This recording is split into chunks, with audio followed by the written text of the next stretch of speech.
କାହାର ଅଭିଶାପ ଆମକୁ ଖରାପ କରିପାରିବ ନାହିଁ, କାହାର ଆଶୀର୍ବାଦ ଆମକୁ ଭଲ କରିପାରିବ ନାହିଁ। ଆମ କର୍ମ ଉପରେ ନିର୍ଭର କରେ। ଏଣୁ କର୍ମକୁ ବିଶ୍ୱାସ କରନ୍ତୁ, କର୍ମ ହିଁ ଭଗବାନ। ଆଧ୍ୟାତ୍ମିକ ଗୁରୁମାନେ ଧ୍ୟାନ ଓ ପ୍ରାର୍ଥନା ସମୟରେ ଆଖି ବନ୍ଦ କରି ହାତ ଯୋଡ଼ିବାକୁ ପରାମର୍ଶ ଦେଇଥାନ୍ତି। ଏହା ପଛରେ ବୈଜ୍ଞାନିକ କାରଣ ରହିଛି। ଆଖି ବନ୍ଦ କରିବା ଦ୍ୱାରା ଏହା ଆମ ମସ୍ତିଷ୍କକୁ ଶାନ୍ତ ରଖେ ଓ ହାତ ଯୋଡ଼ି ରଖିବା ଦ୍ୱାରା ଶାରୀରିକ କ୍ରିୟା ବନ୍ଦ ରହେ। ଯେତେବେଳେ ଶରୀର ଓ ମସ୍ତିଷ୍କ ଶାନ୍ତ ହୋଇଯାଏ, ସେତେବେଳେ ଈଶ୍ୱରଙ୍କ ସହ ଯୋଗ ନିବିଡ଼ ହୁଏ।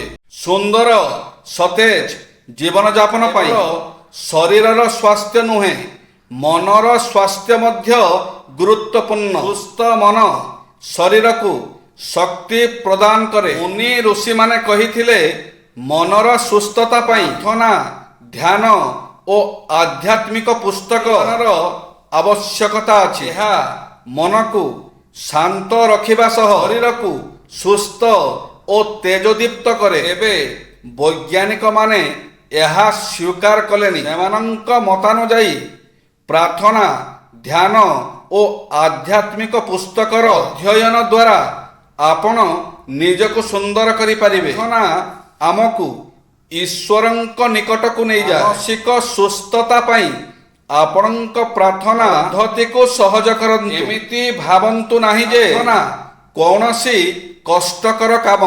ଯଦି ଜୀବନରେ କିଛି ଲକ୍ଷ୍ୟ ଥାଏ, ତେବେ ଶ୍ରେଷ୍ଠ ପୁସ୍ତକମାନ ପଢ଼ନ୍ତୁ। ଭଲ ପୁସ୍ତକ ବାଛିବା ଉପରେ ଆପଣଙ୍କର ସଫଳତା ବା ବିଫଳତା ନିର୍ଭର କରେ। ସର୍ବଦା ଉତ୍ତମ ପୁସ୍ତକ ଓ ପତ୍ରିକାର ଅଧ୍ୟୟନ କରନ୍ତୁ। ନିଜର ଛୋଟ ପାଠାଗାର ନିର୍ମାଣ କରନ୍ତୁ। ଏଠାରେ ନିଜର ଆବଶ୍ୟକ ଅନୁସାରେ ପୁସ୍ତକ ରଖନ୍ତୁ। ପ୍ରତିଯୋଗୀମାନେ ସର୍ବୋତ୍ତମ ପ୍ରସ୍ତୁତି ପାଇଁ ବର୍ଷମାନଙ୍କର ପ୍ରଶ୍ନପତ୍ରକୁ ଭଲ ଭାବେ ସମାଧାନ କରନ୍ତୁ। ବଜାରରେ ମିଳୁଥିବା ଶସ୍ତା ଗାଇଡ୍ ଆଦିରୁ ପ୍ରସ୍ତୁତ କରନ୍ତୁ ନାହିଁ। ପାଠ ସଙ୍ଗେ ସଙ୍ଗେ ମନୋରଞ୍ଜନ ପାଇଁ କିଛି ବହି କିଣନ୍ତୁ ଓ ମହାନ ବ୍ୟକ୍ତିଙ୍କର ଜୀବନୀ ପଢ଼ି ଲାଭାନ୍ୱିତ ହୁଅନ୍ତୁ।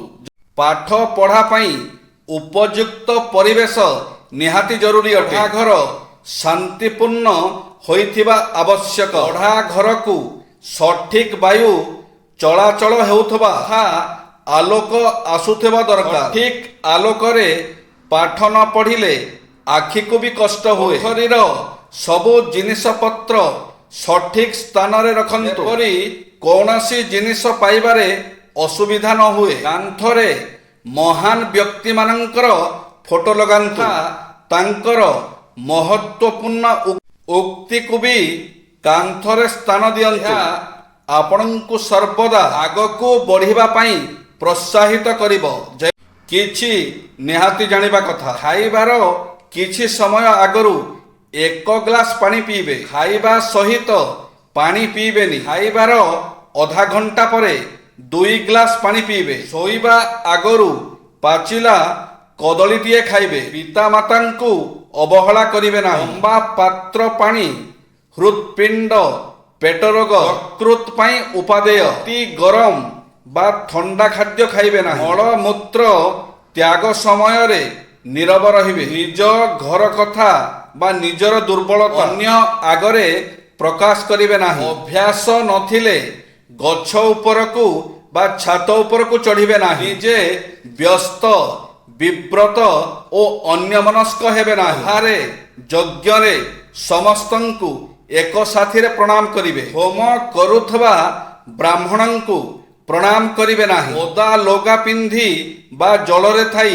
ନମସ୍କାର କରିବେ ନାହିଁ। ବୟସ୍କମାନଙ୍କୁ ଉପଯୁକ୍ତ ସମ୍ମାନ ଦେବେ। ଝିଅକୁ ବେଶୀ ଗହଣା ପିନ୍ଧାଇ ବାହାରକୁ ଛାଡ଼ିବେ ନାହିଁ। ନିଜ ପିଲାମାନଙ୍କ ସହିତ ଉତ୍ତମ ବ୍ୟବହାର କରିବେ। ଗୋଟିଏ ହାତରେ କାହାକୁ ପ୍ରଣାମ କରିବେ ନାହିଁ। ପିତା ମାତାଙ୍କୁ ଦେବତା ତୁଲ୍ୟ ପୂଜା କରିବେ। ନାସ୍ତିକ ଓ ପାଗଳଙ୍କୁ ପ୍ରଣାମ କରିବେ ନାହିଁ। କୃତଘ୍ନକୁ କେବେ ବିଶ୍ୱାସ କରିବେ ନାହିଁ।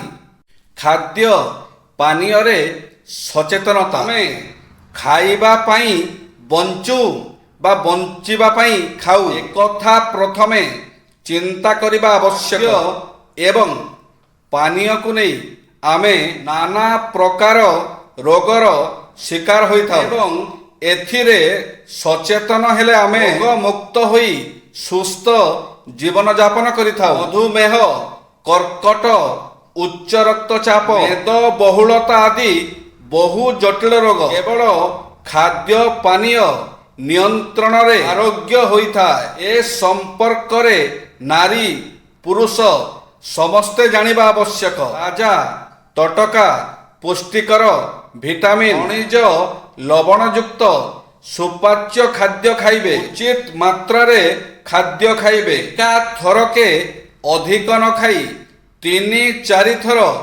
ଅଳ୍ପ ଅଳ୍ପ ଖାଇବେ। ଯେଉଁ ଖାଦ୍ୟ ରୁଚିକର ଲଘୁପାକ ତାକୁ ଖାଇବେ। ଗରିଷ୍ଠ ଭୋଜନ କରିବେ ନାହିଁ। ସପ୍ତାହକୁ ଥରେ ଉପବାସ ବା ଫଳାହାର କରିବେ। ଚର୍ବି ଜାତୀୟ ଖାଦ୍ୟ ଖାଇବେ ନାହିଁ। କୋଲ୍ଡ ଡ୍ରିଙ୍କସ୍ ଠାରୁ ଦୂରେଇ ରହିବେ। ଆସନ ପକାଇ ତଳେ ବସି ଖାଇବେ। ଋତୁ ଅନୁସାରେ ଫଳ ଖାଇବେ। ଖାଇବା ସମୟରେ ପାଣି ପିଇବେ ନାହିଁ। ଜୟ ଶ୍ରୀ ଜଗନ୍ନାଥ।